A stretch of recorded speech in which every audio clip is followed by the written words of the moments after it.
எங்கப்பா நாட்டில் உங்களுக்கு சிவில் சக்கரவர்த்தி இல்லைங்களா? இந்த நாட்டில் உங்களுக்கு எழுதி கொடுத்தாங்களா? எந்த நேரம் ஸ்டாலினுக்கு கோபம் வருதோ அந்நேரம் ஒரு ஆட்சி முடியும். அவருக்கு கோபம் வரும் வரும் வரும். அது வரைக்கும் ஒரு ஆட்சி முடியுமா? தேர்தல் வரணும்.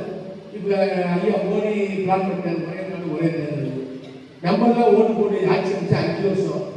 இப்ப இந்த ஆட்சிக்கு இப்பயே அது 2 வருஷம் குறையுது.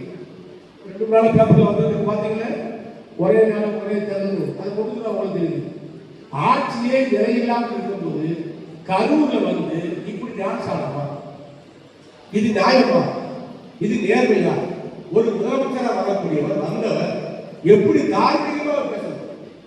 அதிமுக விமர்சனம் பண்ணாலும் சரி, திமுக விமர்சனம் பண்ணாலும் சரி, ஒரு சாத்வீக முறையில் பேசணும். இப்படியா ஓடு ஓடு ஓடு ஓடு என்னது? இதுவரைக்கும் இந்த வரலாற்றில் உண்டா?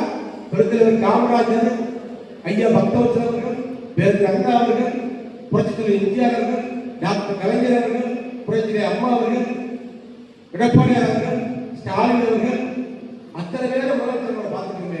இப்படி யாரையாவது வசம் பண்ணியிருக்காங்களா? கிண்டல் பண்ணியிருக்காங்களா? தவறு பண்ணியிருக்காங்க. தப்பு தெரிஞ்சா கோர்ட் நடவடிக்கை எடுக்கும், உரிய சட்டத்துறை நடவடிக்கை எடுக்கும். இவர் ஒரு முதலமைச்சரே பேசினாங்கன்னா இவர் பழிவாக நடவடிக்கையில் ஈடுபடுவதற்கான